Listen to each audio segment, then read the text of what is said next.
our ramshackle farmhouse comes from the books I swiped from Mama's forgotten stash under the coffee table. I bring home books from the school library too, but they're not the same as Mama's books.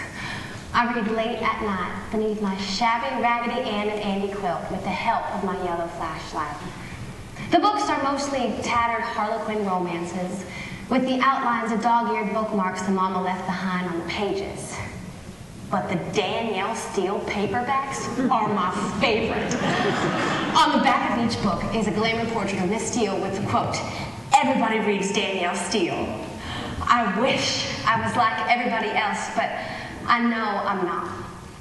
Plus, Miss Steel is beautiful. I love her hair, and her clothes mesmerize me. Some nights, I imagine fading into the picture with Miss Steel. She looks wise and elegant, like the kind of lady Mama preaches about wanting me to be one day. Mama's beautiful too, she just doesn't know it. She's got curly, jet black hair and perfect white teeth that peek out when she smiles. Mama doesn't smile much anymore, unless it's when she's pretending her life isn't hell. At 12 years old, I ain't even pretty, much less beautiful. My hair is damaged from a bad perm, but Mama swears I'm stylish.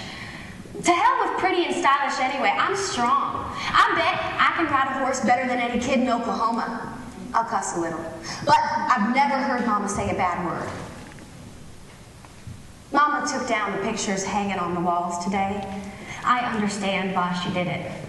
Roger, my stepfather, is due to return home any minute from being out on the road hauling cattle. I call him Dad to his face, but that's only because Mama said it makes things easier.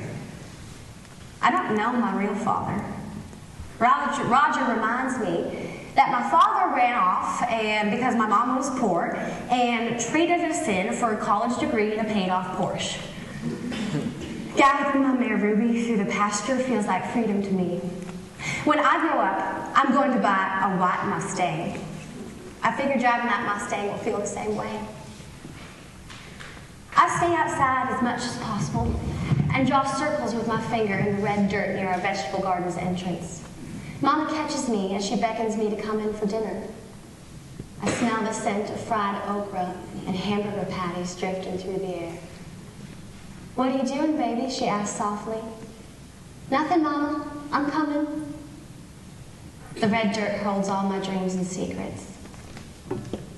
Mama and I are a team. Tonight, I help Mama by stirring sugar with a big wooden spoon that's beginning to crack at the end into a pitcher of freshly brewed tea. "Mama, we need a new spoon," I say, as I hold it up for her to see. Mama turns from setting the plates and glasses down on the kitchen table. "I'll buy a new one the next time I go into town. That one has seen too much use." At that moment, I hear the front door slam. I drop the spoon into the sink. Roger's here. Mama forms a tight smile on her face, the one that doesn't show her teeth, and gives me a pleading look. "Be nice, Casey, just be nice." I don't like letting Mama down, so I straighten my shoulders and nod slightly as I carefully move the tea pitcher from the counter to the kitchen table. Roger struts into the kitchen and plops himself down at the seat at the head of the table. When Roger enters a room, it feels like being stuck inside a vacuum cleaner bag I can't escape from. The only thing I appreciate about Roger is I can usually smell him before I see him. He stinks like diesel fuel from working on his pickup truck.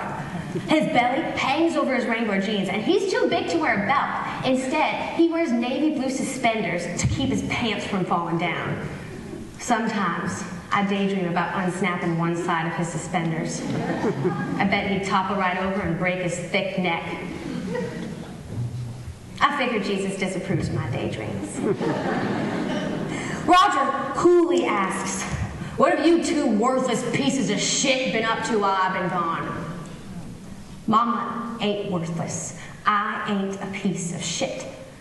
I repeat the mantra in my head as I sit down across from Mama and directly next to Roger. Mama pours Roger a glass of tea and hurriedly tells him how we cleaned the hog pens and the chicken coops today. She also mentions that I got A's in math and English. I see Roger's jaw clench. Dang it, Mama, why'd you have to mention my grades? Tonight is not the night. I'm a straight A student. It's a fact that infuriates Roger. I make good grades just to spite him, and I think he knows that. He doesn't say anything as he stabs the fried okra Mama has placed on his plate with his fork. Mama makes the best fried okra in Oklahoma. She breads it with cornmeal, a pinch of flour, garlic salt, and black pepper. I hate that he's stabbing at the okra and looking at Mama like he wants to kill her. Why can't he just eat it? Can I paint my toenails after dinner? Roger grabs his mason jar full of sweet tea and throws it towards the kitchen sink. I don't flinch as it shatters on our peeled up linoleum floor. Mama jumps up to find a broom and a dustpan. She's crying a little. Thankfully, he can't see the tears. I double down and ask the question again, this time with a mouthful of fried okra. I know I need to keep him distracted. Roger explodes out of his chair and shouts, "No! Only whores paint their toenails." Okay. I was only wondering, I reply, shrugging my shoulders as I swallow the okra. Mama and Roger sit down and we finish our dinner in silence. I don't even know what a whore is exactly. If they paint their toenails, they're fine by me. The following morning, I woke up to Roger pulling me out of bed by my hair and dragging me outside.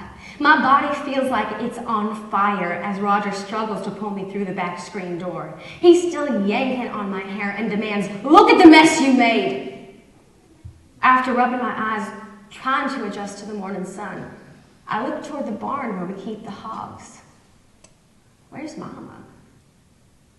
The rusted metal drinking trough has water bubbling out all over the pasture.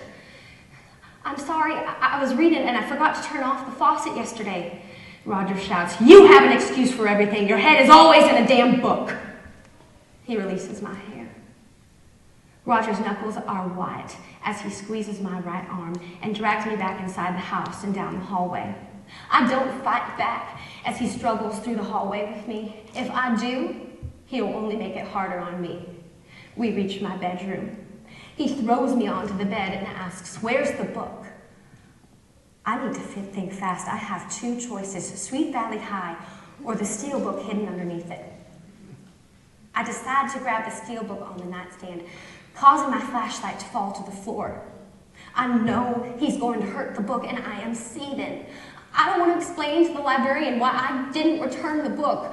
I'm ashamed of my life and nobody understands. She wouldn't understand. Shit, I'm busted.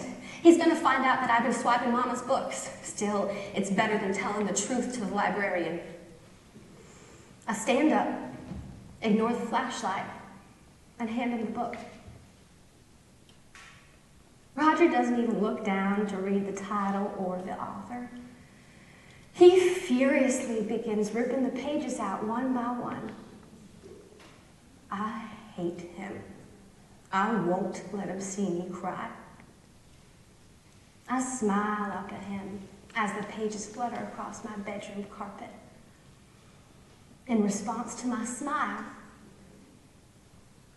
he spits snuff and throws what's left of the book onto my floor.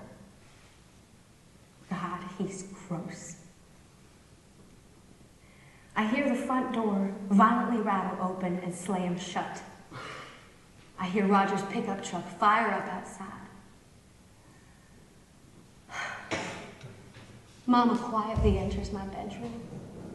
She smells like Dove soap and her dark hair is wet. I'm down on my hands and knees, picking up the book pages, and Mama bends down to help me.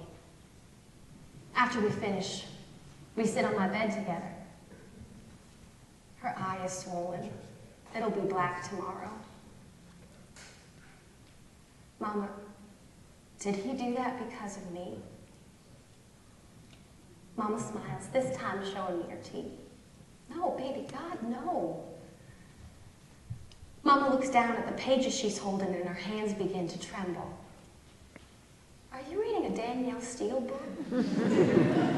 Malice? I hold my breath and nod my head. I've only read a page, Mama. I mainly like looking at Miss Steele's picture. Mama hugs me tight and gathers me up, and I finally allow my tears to fall.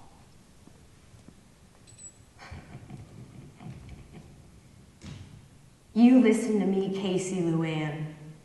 We're going to get the fuck out of here. It's the first time I've ever heard my mama say a bad word.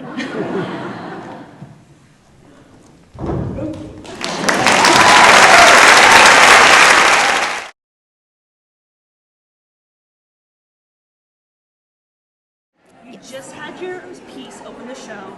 How do you feel? I am thrilled with how everything turned out. You were amazing. Thank you. And it's been such a wonderful experience. Now, you're not San Diego local. Tell us how you found out about this. I just saw an ad on Facebook and decided to, join the competition. And that's how I found it. Was this what you thought you were getting into? Were you kind of surprised by the production of it? Or is this... I had done my research, and so I knew what I was getting into. And it's everything I thought it would be and so much more. And where did you fly in from? I flew in from Oklahoma City, Oklahoma. Tell me a little bit about the story. Like, what was it like? It was a very vulnerable story. Funny, but vulnerable. Tell us how it felt to be someone else expressing what was going on and you were a teenager. It was amazing to see the story brought to life and to hear that, and there's such a strength in telling your story and seeing it performed, and you were, like I said, she was amazing. Right. So. Now, we went through a writing process with you. Can you talk a little bit what it was like working with the editors and the rewrites and that kind of how did that help you shape the story? Yes, I was able to trim pieces to make it more concise, and everyone I have worked with throughout this process has been so wonderful. What would you say to someone that's considering entering the Memoir Showcase contest? I would say do it.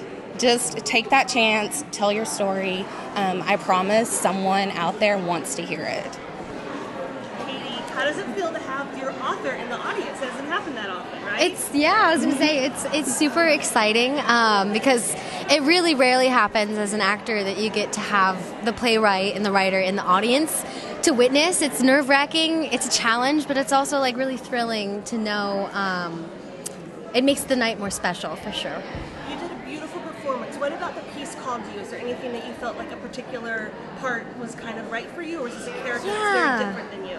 You know, it's different for me because I am like 26, and this was from Casey's memory as a 12-year-old. So it was a challenge in that I'm like, wow, I've never tried to play that big of an age gap or go back to that young of an age, but it was interesting because I tried to focus less on the age of being like a 12-year-old and more of like knowing what those emotions feel like no matter what age we are, and remembering how I felt as like a 12-year-old little girl. Just like we can always go back to those emotions don't age. That vulnerability, we still feel like a little girl when that vulnerability is shared. So it was just a really cool, interesting challenge that I'm not accustomed to.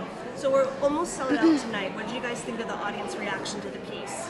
I thought they were great. I thought they were super warm. I felt very welcomed, and I feel very lucky to be in this space too with this audience. It's gorgeous. Same for me. I felt like the audience was great, and that they welcomed the story and listened. Yeah. So it was great. Yeah. So what do you think of your first introduction to the international memoir writers community and the audience that came here to see your story?